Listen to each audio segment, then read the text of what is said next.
Hello everyone, welcome to Economics Academy. My name is Vijay Kumar.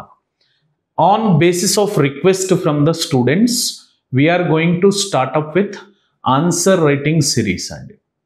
అయితే మేము కూర్చొని టీంతో ఆలోచించినప్పుడు ఆన్సర్ రైటింగ్ని స్టూడెంట్స్కి ఎలా నేర్పివ్వాలి అన్న సెగ్మెంటేషన్ వచ్చినప్పుడు ప్రీవియస్ ఇయర్ క్వశ్చన్స్ తీసుకొని వాటి నుంచి స్టూడెంట్స్కి ఎలా ఆన్సర్ రైటింగ్ నేర్పిస్తామో ఆ పద్ధతిలోనే సేమ్ ఈ ఆన్సర్ రైటింగ్ని నేర్పించడం వల్ల వాళ్ళు ఆ యూపీఎస్సీ స్టాండర్డ్ యొక్క రిక్వైర్మెంట్స్ని మీట్ అవుతారు. వాళ్ళు జీరో పొజిషన్లో ఉన్నప్పటికీ ఈ particular answer writing through previous year questions ఏవైతే ఉంటాయో వాటిని చూసి అసలు ఏ స్టాండర్డ్లో యూపీఎస్సీ ఎక్స్పెక్ట్ చేస్తుంది ఆన్సర్ని అని తెలుసుకుంటారు. చాలామందికి ఆన్సర్ రైటింగ్ రాయాలంటే ఫస్ట్ భయపడి రాయరు. కొంతమంది ఒక 10 ఆన్సర్స్ రాసేసి నాతోని అవ్వట్లేదు అని చెప్పి గివప్ ఇచ్చేస్తారు. కొంతమంది దగ్గర కంటెంట్ ల్యాగింగ్ ఉంటుంది, కొంతమంది దగ్గర లాంగ్వేజ్ ల్యాగింగ్ ఉంటుంది, కొంతమంది దగ్గర ప్రెజెంటేషన్ ల్యాగింగ్ ఉంటుంది, కొంతమంది దగ్గర సెంటెన్స్ ఫార్మేషన్ ల్యాగింగ్ ఉంటుంది. So through this particular answer writing series through previous year questions we are going to make you learn about these answer writing structure which shall help you in your UPSC preparation. ఎందుకంటే answer writing is the final product on which you shall be judged. మీరు బాగా చదువుతారా, మీకు knowledge ఎక్కువ ఉందా, మీరు personality వైజ్గా చాలా ఎథికలా, ఇవన్నీ ఎవడు చూడడు. మీరు రాసిన ఆన్సర్ అద్భుతంగా ఉందా లేదా వాటి బేసిస్ మీదనే మిమ్మల్ని జడ్జ్ చేయడం జరుగుతుంది. అందుకే ఈ పర్టిక్యులర్ సిరీస్ని స్టార్ట్ చేస్తూ ఉన్నాం sir. Every day previous year క్వశ్చన్లో నుంచి ఒక క్వశ్చన్ని తీసుకొని దానికి ఎలా ఆన్సర్ రాయాలి అని చెప్పి నేను లైవ్లో ఆన్సర్ రాస్తూ ఉంటాను. దాన్ని మీరు చెక్ చేసుకుంటూ మీరు ఎలా రాశారు అనే కాంపోనెంట్లో మనం మాట్లాడుకోబోతున్నాం. నెక్స్ట్ వీడియో నుంచి 2025 పేపర్ నుంచి స్టార్ట్ చేయబోతున్నాం సార్. 2025, 24, 23, 22 అలా మనం బ్యాక్ వెళ్తూ ఎవ్రీ క్వశ్చన్ని మనం ఆన్సర్ రైటింగ్ చేసే విధంగా ప్రాక్టీస్ చేస్తూ ఉంటాం. కానీ ఆన్సర్ రైటింగ్ చేసే ముందు ఈ పర్టిక్యులర్ బేస్ వీడియో చేద్దామని నాకు అనిపించింది. ఎందుకంటే అసలు ఫస్ట్ స్టూడెంట్స్కి ఆన్సర్ రైటింగ్ అంటే ఎలా ఉండాలి, ఏముండాలి అన్న క్లారిటీ లేదు. నేను చాలామంది స్టూడెంట్స్ని అడిగాను ఆన్సర్ రైటింగ్ ఎలా ఉండాలంటే ఫ్రెషర్కి అయితే అస్సలు తెలీదు. కొంతమంది ఫ్రెషర్స్ అయితే సార్ డే 1 నుంచి ఆన్సర్ రైటింగ్ స్టార్ట్ చేయాలి కదా అని చెప్తా ఉంటారు. కొంతమంది సీనియర్స్ ఆన్సర్ రైటింగ్ ఎలా రాస్తారు అని అడిగినప్పుడు ఇంట్రడక్షన్, బాడీ, కంక్లూజన్ రాస్తాం సార్ అని చెప్పారు. కానీ ఇంట్రడక్షన్లో ఏం రాస్తారు అని అడిగినప్పుడు they are having no idea. బాడీలో ఏం ప్రెజెంటేషన్ చేస్తారు అన్నప్పుడు దే హ్యావ్ నో ఐడియా. కంక్లూజన్లో ఏం రాస్తారు అని చెప్పినప్పుడు దే హ్యావ్ నో ఐడియా. అట్లా ఇంట్రడక్షన్లో ఏం రాయాలి, బాడీలో ఏం రాయాలి, కంక్లూజన్లో ఏం రాయాలో నేను ఈ పర్టిక్యులర్ వీడియోలో మీకు చెప్పబోతున్నా. రేపటి నుంచి మనం రాసే ఆన్సర్ రైటింగ్ని మెజారిటీగా ఈ పర్టిక్యులర్ స్ట్రక్చర్ ఫాలో అయ్యే మనం ఆన్సర్ రైటింగ్స్ని రాయబోతున్నాం. అయితే before I start up with what to write in introduction, body, conclusion, let me say you some prerequisite things which are necessary for answer writing to be happen. అయితే జనాలు ఏం చేస్తారంటే ఈ టాపర్స్ మాటలు వినో, లేకపోతే ఎక్కడో ర్యాండమ్గా వినేసో, యూట్యూబ్లో ఎవరో మాస్టర్ చెప్పింది వినేసో డే 1 నుంచే ఆన్సర్ రైటింగ్ చేయాలి అన్న కాంపోనెంట్ని తీసుకొని వస్తారు. కానీ వితౌట్ ఎనీ కంటెంట్ అసలు మీరు ఆన్సర్ని ఎలా కన్స్ట్రక్ట్ చేయగలుగుతారు? కావాలంటే మీరు ఒక వైట్ పేపర్ తీసుకొని మీ లైఫ్లో లాస్ట్ 20-25 ఇయర్స్లో ఏం జరిగిందో రాయడానికి కూర్చోండి. ఎంత టైం పడుతుందో చూసుకోండి. మీరు అవి గుర్తు తెచ్చుకొని పేపర్ మీద ప్రెజెంట్ చేసేటప్పటికీ టైం అయిపోతుంది. సో ఎగ్జాక్ట్గా అసలు ఆన్సర్ రైటింగ్కి ప్రీ రిక్విజిట్ కండిషన్స్ ఏంటంటే first thing sir, conceptual clarity అనేది ఉండాలి ఒక టాపిక్ మీద. అది మీరు సెల్ఫ్ రీడింగ్లో చేస్తున్నారా, క్లాసెస్ విన్ చేస్తున్నారా, ఆఫ్లైన్ క్లాసులు వింటున్నారా, యూట్యూబ్ క్లాసులు వింటున్నారా, ఎక్కడి నుంచి అయినా కూడా మీకు ఒక కాన్సెప్చువల్ క్లారిటీ రావాలి. ఇప్పుడు ఫర్ ఎగ్జాంపుల్ జోగ్రఫీలో క్లౌడ్ బస్ట్ అనే క్వశ్చన్ అడిగినాడు సార్ 2024లో. మరి క్లౌడ్ బస్ట్ అంటే ఏంటో తెలియనప్పుడు మీరు ఆన్సర్కి ఎలా రాస్తారు దాని మీద? అందుకే ఫస్ట్ ఉన్న సిలబస్లో అన్ని టాపిక్స్ మీద కాన్సెప్చువల్ క్లారిటీ తెచ్చుకోండి. This is point number 1. ఒకసారి కాన్సెప్చువల్ క్లారిటీ వచ్చేసిన తర్వాత దానికి సంబంధించిన కంటెంట్ ఎన్సీఆర్టీస్ నుంచి, రిఫరెన్స్ బుక్స్ నుంచి, లేదా క్లాస్లో మీ యొక్క ఫ్యాకల్టీస్ ఇచ్చిన నోట్స్ నుంచి కంటెంట్ని రివైజ్ చేస్తూ ఉండండి. ఆ కంటెంట్ రివిజన్ అయిపోయిన తర్వాత మీకు ఆ కాన్సెప్ట్ మీద ఎప్పుడైతే కాన్ఫిడెన్స్ వస్తుందో అప్పుడు దాని మీద నోట్ మేకింగ్ చేయండి. Note making in the sense, for example tropical cyclone మీరు ఒక 4-5 బుక్కుల నుంచి చదివారు, ఎన్సీఆర్టీ నుంచి చదివారు. మొత్తం ఉన్న నాలెడ్జ్ని ఒక పేపర్లో, ఒక A4 షీట్లో ప్రజెంట్ చేయడమే మేకింగ్ నోట్స్. దాంట్లో ఉన్నది దీంట్లో రాసేదానికి అది నోట్స్ కాదు, కాపీ రైటింగ్ అవుతుంది. So you should not do it. ఇప్పుడు పాలిటీలో ఫండమెంటల్ రైట్స్ చదివినారంటే ఆ ఫండమెంటల్ రైట్కి ఒక A4 షీట్ ఉండాలి. DPSP చదివిరంటే A4 షీట్ ఉండాలి. బుద్ధిజం చదివితే ఒక A4 షీట్ నోట్స్ మీ దగ్గర రెడీగా ఉండాలి. మైక్రో నోట్స్ అని ఏదైతే అంటామో అది రెడీగా ఉంటేనే దాన్ని చూసి మనం మెయిన్స్ ఆన్సర్ రైటింగ్ స్ట్రక్చర్స్ని బిల్డ్ చేయగలుగుతాం. అందుకే మేకింగ్ నోట్స్ అనేది చాలా చాలా important component for any topic answer to be return. ఆ మేకింగ్ నోట్స్ చేసిన తర్వాత తరచుగా ఆ పర్టిక్యులర్ టాపిక్ని రివైజ్ చేసి దాని మీద ఆన్సర్ రైటింగ్ అప్పుడు చేయాలి. ఎయిదర్ ఇన్స్టిట్యూట్ ప్రొవైడ్ చేసిన ఆన్సర్స్ రాస్తారా, లేకపోతే యూపీఎస్సీలో అడిగిన ప్రీవియస్ ఇయర్ క్వశ్చన్స్ ఆన్సర్లు రాస్తారా అనేది ఇట్ డిపెండ్స్. ఏ ఆన్సర్ రాసినా ఒకటే. ఆన్సర్ రైటింగ్ చేసినాక చాలామంది ఏం చేస్తారంటే ఎవాల్యుయేషన్ చేయించకుండా వాటిని ఫైలప్ చేస్తూ ఉంటారు. మరి మీరు తప్పు రాశారా, కరెక్ట్ రాశారా, సరిపోతుందా, సరిపోదా, ఇంకేమన్నా యాడ్ చేయాలా, ఎలా తెలియాలి అంటే అది ఎవాల్యుయేషన్ అండ్ ఫీడ్బ్యాక్ త్రూ తెలుస్తుంది సార్. ఎవాల్యుయేషన్ మీ మెంటర్తో కానీ, మీ సీనియర్తో కానీ, ఫ్యాకల్టీతో కానీ ఎవరితోనైనా కూడా మీరు ఎవాల్యుయేషన్ చేయించుకొని దాని యొక్క ఫీడ్బ్యాక్ని పొందండి. ఆ ఫీడ్బ్యాక్లో రాసిన పాజిటివ్ కమెంట్స్కి మురిసిపోకుండా నెగిటివ్ కమెంట్స్ ఏవైతే ఉన్నాయో అవి ఎందుకు వచ్చాయి, నాలో కంటెంట్ ల్యాగింగ్ ఉండడం వల్ల వచ్చాయి అని చెప్పి మళ్ళీ మీరు ఆ కంటెంట్ని వెళ్ళి వాల్యూ ఎడిషన్ చేసుకోండి. మీ యొక్క ఆన్సర్స్ని వచ్చేటప్పటికి ఎన్రిచ్మెంట్ చేస్తూ ఉండండి. ఈ పద్ధతిలో మీరు ఆన్సర్ రైటింగ్ని స్టార్ట్ చేయాల్సి ఉంటుంది. ఓకేనా? So now moving in to structure of answer writing. అసలు ఏం రాయాలరా అంటే మీకు ఇండియాలో 100 మందికి 99 మంది చెప్పే ఆన్సర్ ఇంట్రడక్షన్, బాడీ, కంక్లూజన్. కానీ ఇంట్రడక్షన్లో ఏం రాయాలి, కంక్లూజన్లో ఏం రాయాలి, బాడీలో ఏం రాయాలి అనేది ఎవడు చెప్పడు. So out of my experience I have created some structures of introduction, body and conclusion on what to be return. అవి నేను మీకు ఎక్స్ప్లెయిన్ చేస్తాను సార్. సో దట్ మీరు ఆన్సర్స్ రాసేటప్పుడు ఆ పర్టిక్యులర్ కాంపోనెంట్ మీకు హెల్ప్ అయ్యే అవకాశం చాలా ఉంటుంది. ఇప్పుడు ఒక ఆన్సర్కి ఇంట్రడక్షన్ అనేది చాలా ఇంపార్టెంట్. జనరల్గా వాడు అడిగిన క్వశ్చన్లో ఉన్న కీవర్డ్ త్రూ మనం ఆన్సర్ని ఇంట్రడ్యూస్ చేయాల్సి ఉంటుంది. సింపుల్గా మాట్లాడితే మీరు రాసిన ఇంట్రడక్షన్ ఆర్ మీరు రాసిన ఆన్సర్ ఒకవేళ ఎగ్జామినర్కి అర్థమైపోయి ఆ టాపిక్ నా ఎగ్జామినర్ కనుక నేర్చుకోగలిగినాడంటే మీకు ఎక్కువ మార్కులు పడే ఛాన్స్ ఉంటుంది. దాంట్లో introduction will be playing a very crucial role. Introduction అనేది సింప్లీ లైక్ ప్రతిదానికి సార్. ఇప్పుడు మూవీకైనా మంచి ఇంట్రడక్షన్, మనం ఎక్కడికన్నా రెస్టారెంట్కి వెళ్ళి ఫుడ్ తినాలన్నా ఫస్ట్ స్టార్టర్ చెప్పే మంచి ఇంట్రడక్షన్, వాటి మీద మనకు ఒక పాజిటివ్ ఒపీనియన్ వస్తుంది. ఇప్పుడు మనం మూవీస్ చూస్తే హీరో ఇంట్రడక్షన్స్ మీద అంత ఎందుకు ఖర్చు పెట్టి షూట్ చేస్తారు సార్ అంటే ఆ పర్టిక్యులర్ షూట్లో ఇంట్రడక్షన్ సీన్లో హీరో వచ్చేది ఫ్యాన్స్ని మొబిలైజ్ చేసే ఛాన్స్ ఉంటుంది. అంటే పల్స్ ఆఫ్ ద ఆడియన్స్ని ఎలా అయితే డైరెక్టర్ పట్టుకుంటాడో మనం ఎగ్జామినర్ పల్స్ని పట్టుకోవాలంటే మంచి ఇంట్రడక్షన్ రాయక తప్పదు. మీరు కొన్ని కీవర్డ్స్ ఉంటాయి సార్, కొన్ని వర్డ్స్ మీద తరచుగా మనకి యూపీఎస్సీలో మెయిన్స్ ఆన్సర్స్ వస్తూ ఉంటాయి, మెయిన్స్ క్వశ్చన్స్ వస్తూ ఉంటాయి. వాటి మీద మీరు ప్రీరెక్విజిట్గానే ఇంట్రడక్షన్స్ చేసుకొని ఒక సపరేట్ బుక్ పెట్టండి దానికి.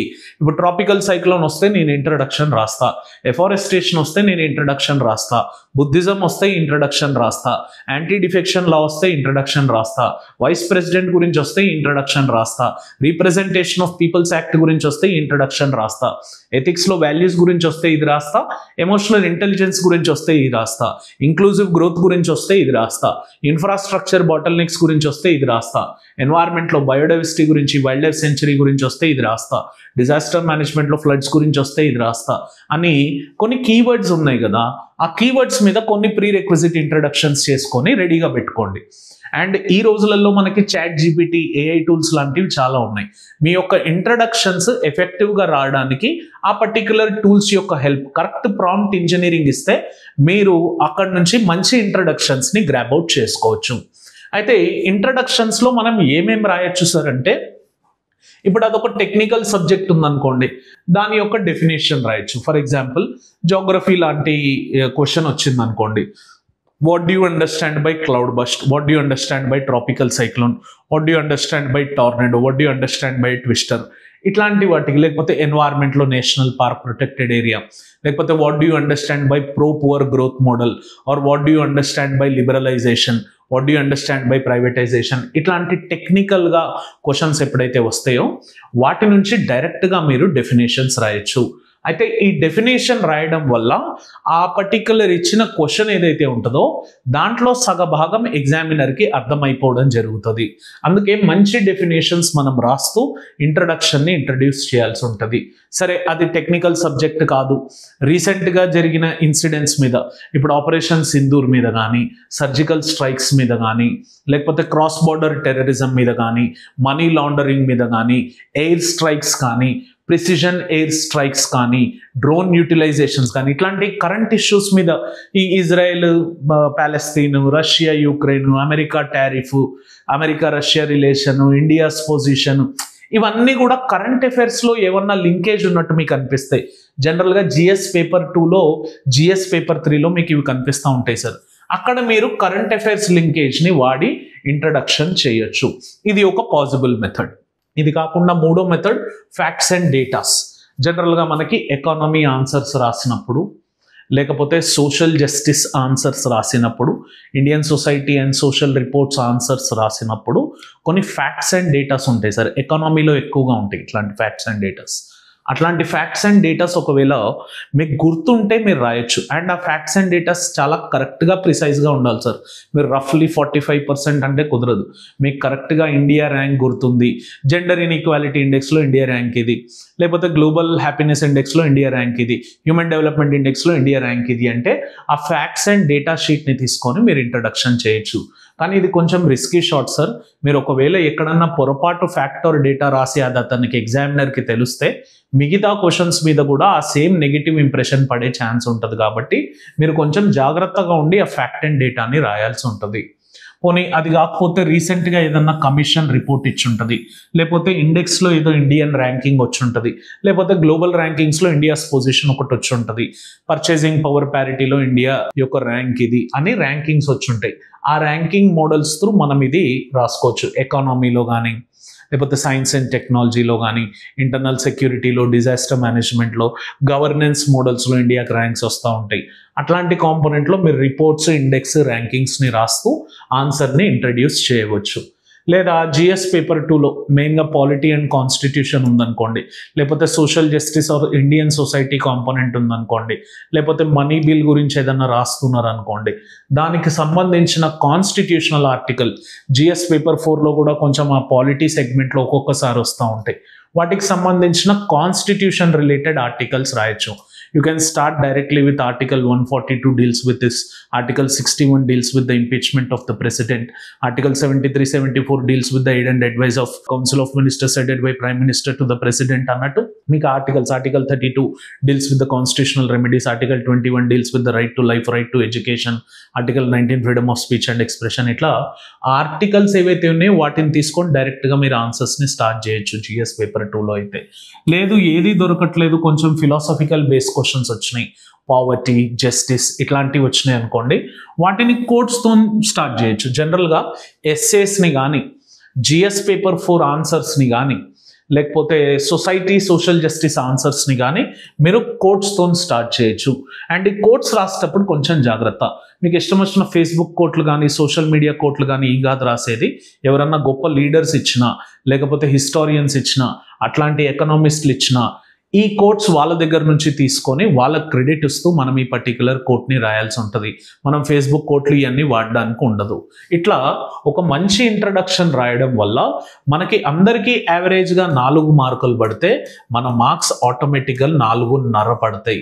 అంటే ప్రతి ఒక్క క్వశ్చన్కి ఒక ½ మార్క్ ఎడ్జ్ తీసుకుంటాం. 20 క్వశ్చన్లు ఉంటే 10 మార్కులు, 4 పేపర్లో 40 మార్కులు, మన ఎస్సేలో 20 మార్కులు, ఆప్షనల్లో ఇంకో 20-30 మార్కులు. అంటే మనకి నార్మల్గా రాసిన వ్యక్తికి మంచి ఇంట్రడక్షన్ రాయడం వల్ల 90 to 100 మార్క్స్ డిఫరెన్సియేషన్ అనేది కనిపిస్తూ ఉంటుంది. అందుకే don't neglect this introduction part of your answer. Clear? Next most important part of the question is body. అయితే బాడీ రాసేటప్పుడు చాలామంది ఏం చేస్తారంటే ఆ బాడీ పెద్దగా కనిపించేటట్టు, లేదా మనం అవసరం లేని కంటెంట్ని కూడా దాంట్లో డంప్ చేసేలాగా ప్రయత్నిస్తూ ఉంటాం. మీరు కంప్లీట్గా ఒకసారి ఆ క్వశ్చన్ని చదివితే ఆ క్వశ్చన్లో ఒక పల్స్ ఇచ్చి ఉంటారు. ఆ పల్సే బాడీ ఆఫ్ ద ఆన్సర్ అవుతుంది. ఆ బాడీ ఆఫ్ ద ఆన్సర్ రాసేటప్పుడు గుర్తుపెట్టుకోవాల్సిన ముఖ్య అంశాలు ఏంటంటే, ఫస్ట్ వన్, మనం ఇంట్రడక్షన్ని ఎక్కడైతే ఆపేస్తామో, బాడీని ఎక్కడైతే స్టార్ట్ చేస్తామో, ఈ రెండిటికి లింకేజ్ ఉండేలాగా చూసుకోండి. అది ఈస్ట్ డైరెక్షన్లో, ఇది వెస్ట్ డైరెక్షన్లో పోతూ ఉంటే ఎగ్జామినర్కి ఆ smooth transition of line or paragraph రాకపోవడం వల్ల chances are there he might disconnect with the answer which you are writing. So that's why make sure that your body of the answer should be having a connection 100% with the introduction part. ఇది most important point sir. చాలా మంది introduction linkage ని miss చేస్తూ ఉంటారు. Second, sub headings అనేవి compulsory maintain చేయాలి. మనకి యూపీఎస్సీలో direct questions ఎక్కడ కూడా ఇవ్వట్లేదు, అండ్ సింగిల్ క్వశ్చన్స్ అస్సలు ఇవ్వట్లేదు. ఓ క్వశ్చన్ ఇచ్చిందంటే దాంట్లో 3 parts 4 parts చేసి ఇవ్వడం జరుగుతుంది. అట్లాంటి క్వశ్చన్స్ ఇచ్చినప్పుడు ఏం చేయాలంటే మనం సపరేట్గా, ఇప్పుడు 3 క్వశ్చన్లు ఇచ్చారనుకోండి, ఆ 3 క్వశ్చన్లకి సపరేట్ సైడ్ హెడ్డింగ్ పెట్టి దాన్ని బాక్స్ చేయడమో అండర్లైన్ చేయడమో చేసి దాన్ని స్పెసిఫిక్గా మెన్షన్ చేస్తూ ప్రతి ఒక్క పార్ట్ ఆఫ్ ద క్వశ్చన్ని మనం అడ్రస్ చేసే విధంగా ఉండాలి. మనం ఇప్పుడు 250 words రాయమన్నారు అనుకోండి, what is tropical cyclone and why tropical cyclones are mostly formed in Gulf of Mexico, South China Sea and Bay of Bengal, discuss its consequences. ఇందులో 3 భాగాలు ఉన్నాయి. వాట్ ఈస్ ట్రాపికల్ సైక్లోన్ మనకి ఎక్కువ వచ్చిందని చెప్పి మనం 150 words రాసేసి, ఆ గల్ఫ్ ఆఫ్ మెక్సికోలో ఎందుకు ఉన్నాయని చెప్పి దానికి ఒక 80 words రాసి కన్సిక్వెన్స్ ఒక 20 wordsలో మేనేజ్ చేస్తే మీకు సంపూర్ణంగా ఎవాల్యుయేషన్ జరగదు, మంచి మార్క్స్ పడకుండా ఉండే అవకాశాలు ఎక్కువ ఉంటాయి. అందుకే 3 పార్ట్లు ఇస్తే 3 పార్ట్లకి ఈక్వల్ ఎంఫసిస్ ఇస్తూ ప్రిసైజ్ రైటింగ్ చేసే ప్రాక్టీస్ అనేది చేస్తూ ఉండండి. అందుకే you have to give sub heading to the every part of the question which he has asked in that particular question. అంటే సింపుల్గా దీంతో ఏం చెక్ చేస్తారంటే, మీరు రేపు పొద్దున్న డిస్ట్రిక్ట్ కలెక్టర్ అయినాక ఒక పర్టిక్యులర్ ప్రాబ్లమ్కి అన్ని డైమెన్షన్ ఆఫ్ సొల్యూషన్స్ ఇస్తున్నారా లేదా అన్నది మీకు ఇట్లాంటి ఆన్సర్ రైటింగ్లలోనే బయటపడిపోతూ ఉంటుంది. ప్లస్ ఇంకోటి 3వది, addressing the demand of the question. చాలా మంది ఏం చేస్తారంటే వై అక్బర్ ఈజ్ గ్రేట్ అంటే ఇండస్ వ్యాలీ సివిలైజేషన్ స్టార్టెడ్ అనో, లేకపోతే బాబర్ కిల్డ్ ఇబ్రహీం లోదీన్ ఫస్ట్ బ్యాటిల్ ఆఫ్ పానిపత్, తర్వాత హుమాయూ గురించి చెప్పేసి, తర్వాత అక్బర్ గురించి మాట్లాడుతూ దినే ఇలాహీ బాదత్ ఖానా గురించి మాట్లాడుతూ ఆ సెక్యులర్ రిలీజియస్ సింక్రెటిజం గురించి మాట్లాడుతూ చేస్తూ ఉంటారు. అక్బర్ గురించి అడిగినప్పుడు అక్బర్ గురించి రాయొచ్చు కదా, మళ్ళీ బాబర్ ఎందుకు వచ్చిండు ఇక్కడ, ఇబ్రహీం లోదీ ఎందుకు వచ్చిండు. అందుకే క్వశ్చన్లో వాడు ఏదైతే అడిగిండో అది మాత్రమే రాయండి. UPSC is the only exam which focuses and contributes on content is important than its length. మనకు అక్కడ కంటెంట్ సైజ్ ఇంపార్టెంట్ కాదు సార్, లెంత్ ఎంత పెద్దగా ఉందనేది ఇంపార్టెంట్ కాదు. మీరు ఎంత తక్కువ ప్రిసైజ్లో ఎంత ఎఫెక్టివ్ ఆన్సర్ ఇవ్వగలిగినారు అనేది ఇంపార్టెంట్. అందుకే ఇచ్చిన క్వశ్చన్ని డైరెక్ట్గా స్టార్ట్ చేస్తూ దాని యొక్క క్వశ్చన్ని డిమాండ్ని చూసుకొని రైట్ అవే స్ట్రైట్ ఫోకస్ అదే హిట్టింగ్ పాయింట్ని మెయింటైన్ చేసేలాగా చూడండి. ప్లస్ మీ ఆన్సర్ ఎప్పుడు హిస్టరీలో రాసినా జోగ్రఫీలో రాసినా ఈ డైమెన్షన్స్ని మాత్రం గుర్తుపెట్టుకోండి. ఇక్కడ నేను ఒక వర్డ్ని వాడతాను సార్, దాన్ని స్పేస్ అంటాం. Socially, politically, administratively, culturally, economically, environmentally, ecologically. అంటే ఇందులో ఎన్ని డైమెన్షన్స్ ఓపెన్ అప్ చేయగలుగుతారో ఆ పర్టికులర్ క్వశ్చన్కి సంబంధించి అన్ని డైమెన్షన్స్ మీరు ఓపెన్ చేయాల్సి ఉంటుంది. ఫర్ ఎగ్జాంపుల్ జోగ్రఫీలో discuss the significance of great plains అనే క్వశ్చన్ అడిగినారు అనుకోండి, మనం ఏం రాస్తాం, అది alluvial soil belt, GDP contribution, అన్ని పంటలు పండుతాయి, హై పాపులేషన్ అని రాస్తారు. కానీ హిస్టారికల్గా కూడా గ్రేట్ ప్లెయిన్స్ ఇంపార్టెంట్ కదా సార్. మనకి Indus valley civilisation, Vedic civilisation అక్కడే అయింది, బుద్ధిజం, జైనిజం అక్కడే అయింది, సూఫీజం, భక్తి మూమెంట్స్ అనేవి అక్కడే స్టార్ట్ అయినాయి. ఆ రీజన్లో హై ట్రాన్స్పోర్టేషన్ ఉంది. ఇట్లా హిస్టారికల్ డైమెన్షన్, కల్చరల్ డైమెన్షన్ కూడా రాయొచ్చు కదా. వాడు అడిగింది question discuss the significance of great plains in geographical perspective అని అయితే అడగలేదు కదా. వాడు డిస్కస్ ద సిగ్నిఫికెన్స్ అన్నప్పుడు మనం ఎన్ని డైమెన్షన్స్ ఓపెన్ అప్ చేయగలిగితే ఆ 360లో అన్ని డైమెన్షన్స్ ఓపెన్ అయ్యేలాగా మీ ఆన్సర్ రైటింగ్ ఉండాలి. ఇట్ ఈస్ సింప్లీ లైక్ మనకు ప్లేట్లో దాల్ చావల్ పెట్టిస్తే తినడానికి కొంచెం ఇబ్బంది పడతాం. అదే అమౌంట్ ఆఫ్ రైస్ని 3 కప్పులలో, ఒకటి curd rice, lemon rice and fried rice చేసిస్తే తినడానికి ఇష్టపడతాం. అంటే అది టేస్ట్కి సంబంధించింది కాదు, కానీ the variety of ignition which human body appeals and intakes. అట్లా మన ఆన్సర్ ఎప్పుడైతే 360 degreesలో ఉంటుందో అప్పుడు మనకి ఎక్కువ అవకాశాలు ఉంటాయి మంచి మార్కులు పడేదానికి. ఇంకోటి చాలా మంది చేసే మిస్టేక్ ఏంటంటే ఏదో ఒక ఆర్గ్యుమెంట్ ఇచ్చేస్తారు, ఇండియా చైనా ఇష్యూ మీదో, లేకపోతే ఇండియా చైనాతో వెళ్ళాలా, అమెరికాను కంప్లీట్గా నెగ్లెక్ట్ చేయాలా, నేషనల్ ఇంట్రెస్ట్ చేయాలా, లేకపోతే నిన్న సూర్యకుమార్ యాదవ్ మొన్న స్టేట్మెంట్లో చెప్పినాడు పాకిస్తాన్ వాళ్ళకి మేము హ్యాండ్ షేక్ ఎందుకు ఇవ్వలేదంటే ఒక రెస్పాన్స్ ఇచ్చినాడు. అట్లాంటి ఒపీనియన్స్ ఉన్నప్పుడు మీరు స్ట్రైట్ అవే ఆ ఒపీనియన్ని చెప్పేసి వదిలేస్తే కుదరదు. మీరు ఒక ఒపీనియన్ చెప్పారు, ఒక స్టాండ్ తీసుకున్నారంటే 100% దాన్ని సబ్స్టాన్షియేట్ చేసి ఆ ఆర్గ్యుమెంట్ని మీరు ఎనలైజ్ చేసి నేను తీసుకున్న స్టాండ్ కరెక్టే అని ప్రూవ్ చేసే విధంగా ఉండాలి. ఇది ఒకటి గుర్తుపెట్టుకోండి. ప్లస్ ఇందాక నేను ఫీడ్బ్యాక్ రాసిన తర్వాత వాల్యూ ఎడిషన్ చేసుకోండి, ఆన్సర్ రైటింగ్కి ఫీడ్బ్యాక్ చూసుకున్న తర్వాత ఎన్రిచ్మెంట్ చేసుకోండి, వాల్యూ ఎడిషన్ చేసుకోండి అన్నా కదా. ఈ 3 అవే. జనరల్గా మన ఆన్సర్స్లో మ్యాప్స్ కానీ జోగ్రఫీ అయితేనేమి, హిస్టరీ అయితేనేమి, మ్యాప్స్ వేయడం, డయాగ్రామ్స్ అయితే చాలా తక్కువ ఉంటాయి, ఫ్లో చార్ట్స్ వేయడం, గ్రాఫ్స్ వేయడం జరిగితే మనకి అమౌంట్ ఆఫ్ మార్క్స్ అనేవి ఎక్కువగా పడడం జరుగుతుంది. ఇదే ఎన్రిచ్మెంట్ ఆఫ్ ఆన్సర్ అంటే. ప్లస్ ఎక్కడన్నా కేస్ స్టడీ ఉంటే ఆ కేస్ స్టడీని ఇంపార్ట్ చేస్తూ కంపారిజన్ చేయడం. అది ఎరాతో చేస్తారా, అప్పట్లో ఇలా ఉండేది ఇప్పట్లో ఇలా ఉంది, లేకపోతే స్టేట్ కంపారిజన్ చేస్తారా, లేదా ఒక కంట్రీకి కంపారిజన్ చేస్తారా. ఇండియాని తక్కువ చేయకుండా చేయండి ఎప్పుడన్నా వేరే కంట్రీస్తోని కంపారిజన్ చేస్తే, లేదా ఏదన్నా కేస్ స్టడీ మీకు గుర్తొచ్చి రాస్తే, లేకపోతే ఏదన్నా ఇనిషియేటివ్స్ ఎక్కడన్నా తీసుకోవడం జరుగుతాయి, లేకపోతే ఏమన్నా సక్సెస్ఫుల్ ప్రాక్టీసెస్ ఉంటే అవి మీ బాడీ ఆఫ్ ద ఆన్సర్లో ఇన్సర్ట్ చేయడం వల్ల ఆ మిక్సేజ్ బాండింగ్ అనేది దొరికి మీకు అమౌంట్ ఆఫ్ మార్క్స్ ఫెచ్ అయ్యేవి చాలా ఎక్కువగా ఉండే అవకాశాలు ఉంటాయి. అండ్ ఇవన్నీ పక్కన పెడితే ఫైనల్గా వచ్చేది కంక్లూజన్ రాసేటప్పుడు conclusion is simply like eating a dessert after a lavish meal. అంటే మనం ఎంత మంచి ఆన్సర్ రాసినా లాస్ట్లో ఏదన్నా పొరపాటు చేసేసరికి అమౌంట్ ఆఫ్ మార్క్స్ తగ్గించే అవకాశం ఉంటుంది. సో చాలా జాగ్రత్తగా కంక్లూడ్ చేయాల్సి ఉంటుంది. మోస్ట్ వేలో మనం ఏమన్నా సజెషన్స్ ఇచ్చేలాగా ఉండాలి కంక్లూజన్స్లో. ఇప్పుడు జోషి మత్లో ల్యాండ్ స్లైడ్ అవుతుంది, లేకపోతే సబ్సిడెన్స్ అవుతుందంటే ఏం చేయొచ్చో చెప్పాలి, అంతేగాని ఏం జరిగింది, ఏ తప్పులు జరిగినాయి వాటిని పాయింట్అవుట్ చేస్తూ ఉండొద్దు. మనం ఏం చేస్తే ఆ జోషి మత్లో ల్యాండ్ సబ్సిడెన్స్ అనే దాన్ని తప్పించుకోవచ్చు, దాని కాంపోనెంట్లో మనం మాట్లాడి వే ఫార్వర్డ్ చేస్తూ ఉండాలి. అయిపోయిన దాని గురించి మనం ఎప్పుడు కూడా మాట్లాడొద్దు. ప్లస్ ఏమన్నా కమిషన్ రిపోర్ట్స్ ఇచ్చినా, లేకపోతే ఏఆర్సీ సెకండ్ ఏఆర్సీలో చాలా వరకు సజెషన్స్ ఇచ్చుంటారు, ఆ సజెషన్స్ని రాయొచ్చు. లేకపోతే నీతి ఆయోగ్ ఎవ్రీ ఇయర్ యాన్యువల్లీ లేకపోతే 3 yearsకి ఒకసారి 3 year రిపోర్ట్ అని ఇస్తూ ఉంటుంది. వాటిలలో సజెషన్స్ ఇస్తుంది, ఇలా చేయడం వల్ల మనకి ఇలా అవుతుంది, ఇలా చేయడం వల్ల నామినల్ జీడిపి ఇలా ఉంటుంది, పర్చేసింగ్ పవర్ ప్యారిటీ ఇట్లా పెరుగుతుంది, పర్ క్యాపిటల్ ఇన్కమ్ ఇట్లా పెరుగుతుంది, సోషల్ ఇన్ఈక్వాలిటీ ఇట్లా తగ్గుతుంది. నీతి ఆయోగ్ ఎప్పటికీ చెప్తానే ఉంటుంది.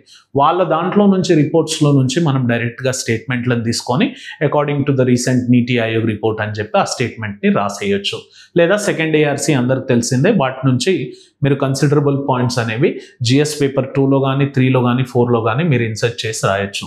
లేదా ఏదైనా జిఎస్ పేపర్ 2 కానీ GS paper 1 social justice, Indian society and social ప్రాబ్లమ్స్లో రీసెంట్గా ఏదైనా సుప్రీంకోర్టు జడ్జ్మెంట్ ఇచ్చింది అనుకోండి, ఉమెన్ ఇష్యూ మీద, లేకపోతే హిజాబ్ కాంట్రవర్సీ మీద, శబరిమలై టెంపుల్ ఎంట్రీ ఇష్యూ మీద, కావేరీ వాటర్ డిస్ప్యూట్ మీద, ఈకో సెన్సిటివ్ జోన్ మీద, మరాఠాస్ యొక్క రీజనల్ సెగ్మెంటేషన్ మీద, ఓబీసీస్ ఇష్యూస్ మీద, ఇట్లా సుప్రీంకోర్టు ఏదో ఒక జడ్జ్మెంట్ ఇచ్చి ఉంటుంది కదా, ఆ జడ్జ్మెంట్ని ఫైలప్ చేస్తూ మనం కంక్లూజన్లో రాయవచ్చు. లేదా సస్టైనబుల్ డెవలప్మెంట్ గోల్స్ మనకు 17 ఉన్నాయి సార్, దాని అండర్లో 169 టార్గెట్స్ ఉన్నాయి. ఆ టార్గెట్స్ అన్నిటిని గుర్తుపెట్టుకొని దాంట్లో నుంచి ఏ క్వశ్చన్కి ఏది సంబంధించిందో వాటిని డంప్ చేయొచ్చు. ఇంట్రడక్షన్లో ఒకవేళ మనం ఏ కాన్స్టిట్యూషనల్ ఆర్టికల్ వాడకపోతే ఆ కాన్స్టిట్యూషనల్ ఆర్టికల్ని ఇక్కడ వాడవచ్చు. అండ్ ఎప్పుడూ గుర్తుపెట్టుకోండి, మీ కంక్లూజన్ అనేది పాజిటివ్గా ఆప్టిమిస్టిక్గా ఉండాలి. నెగిటివ్ షేడ్ అనేది అసలు మీ మైండ్లో నుంచి తీసేయండి. ఇప్పుడు జ్యుడిషియరీ చాలా వరకు ప్రతి ప్రాసెస్లో ఇన్వాల్వ్ అవుతూ ఉంది sir. Procedure established by the law జరిగిందా లేదా ఇవన్నీ క్వశ్చన్లు వేస్తూ ఉంది. దాన్ని చాలామంది జ్యుడిషియల్ ఓవర్ యాక్టివిజం ఇట్లాంటివి అంటూ ఉన్నారు. కానీ మనం రాసేటప్పుడు అట్లాంటి వర్డ్లను వాడొచ్చు సార్. రాదర్ మనం ఏం రాయొచ్చు అంటే, why don't we think it as judiciary's evolutionary procedure అని చెప్పి రాయాలి. సో అట్లా ఆ ఆప్టిమిస్టిక్ మెంటాలిటీని మనం మెయింటైన్ చేస్తూ ముందుకు వెళ్ళాల్సి ఉంటుంది. అవి కాకుండా ఒకవేళ ఏదన్నా ఎండప్తో మీరు కోట్తో చేయాలంటే చేయొచ్చు. ఫిలాసఫికల్గా ఉన్న ఆన్సర్స్కి కానీ లేకపోతే జిఎస్ పేపర్ 4 ఆన్సర్స్కి కానీ ఎస్ఏస్కి కానీ కోట్స్తో స్టార్ట్ చేయకపోతే ఎండ్ చేయొచ్చు. గవర్నమెంట్ ఏదన్నా మెజర్ తీసుకుంది, ప్రధాన మంత్రి గ్రామ్ సడక్ యోజన, కృషి సించాయ్ యోజన, ప్రధాన మంత్రి దీన్ దయాళ్ ఉపాధ్యాయ యోజన, కౌశల్ వికాస్ యోజన, ప్రధాన మంత్రి కృషి సించాయ్ యోజన, ప్రధాన మంత్రి జన్ ధన్ యోజన, ఇట్లాంటి ఏమన్నా ప్రధాన మంత్రి తీసుకొని ప్రధాన మంత్రి కిసాన్ స్కీమ్ అనేవి ఉన్నాయి. అట్లాంటి ఏమన్నా ఇంకా బెటర్గా ఎట్లా ఇంప్లిమెంట్ చేయాలో గవర్నమెంట్ మెజర్స్, పాలసీస్, స్కీమ్స్ వాటిని మనం ఇక్కడ రాయొచ్చు. లేదా ఏదన్నా యుఎన్ ఇనిషియేటివ్ ఉంటే ఆ యుఎన్ ఇనిషియేటివ్ ఫోకస్ మీద మనం ఆన్సర్ని ఎండప్ చేయొచ్చు. ఇలా ఈ మిక్సేజ్ ఆఫ్ ప్యాకేజ్తోని మనం ఆన్సర్ రాస్తే డెఫినెట్లీ మంచి మార్క్స్ స్కోర్ చేస్తాం, ఎగ్జామినర్కి నచ్చుతాయి అండ్ మనం సెలెక్షన్ ప్రాసెస్లో చాలా క్లోజర్గా వెళ్ళే ఛాన్సెస్ ఉంటాయి. అందుకే మేము ఈ పర్టిక్యులర్ సిరీస్ని స్టార్ట్ చేయబోతున్నాం. Please try to appreciate our efforts through your comments, likes, share this particular video as much as you can. So 17 September నుంచి మనం ఈ ఆన్సర్ రైటింగ్ స్టార్ట్ చేయబోతున్నాం. జిఎస్ పేపర్ 1 2025 క్వశ్చన్స్ని తీసుకొని క్వశ్చన్ నెంబర్ 1, 2, 3, 4 ఒక్కొక్క చిన్న వీడియోలో మనం ఆన్సర్ రాసి వాటి నుంచి మనం నాలెడ్జ్ని గెయిన్ చేయబోతున్నాం. సో ఎవరికైతే ఆన్సర్ రైటింగ్ డిఫికల్టీస్ ఉన్నాయో వాళ్ళందరికీ కూడా ఈ పర్టిక్యులర్ వీడియో షేర్ చేయండి. We're willing to contribute towards the education revolution for you. ఎందుకంటే చాలా ఇయర్స్ యూపీఎస్సీలో స్ట్రగుల్ అవుతూ ఉంటారు ఆన్సర్ రైటింగ్ రాయకుండా. ఆన్సర్ రైటింగ్లోనే మేజర్గా టాలెంట్ ఉండి కూడా ఆన్సర్ రైటింగ్ రాయకపోవడం వల్ల ఫెయిల్ అయిన వాళ్ళు చాలామంది ఉంటారు. అట్లాంటి వారందరి కోసం ఈ పర్టిక్యులర్ వీడియోస్ అనేవి డెడికేట్ చేస్తూ we're doing these particular videos. So please try to encourage us, like, share, comment. Don't forget to subscribe Ekam IAS Academy channel. Try to click on the bell icon for continuous notifications. Thank you for watching this video. Have an awesome day. Jai Hind.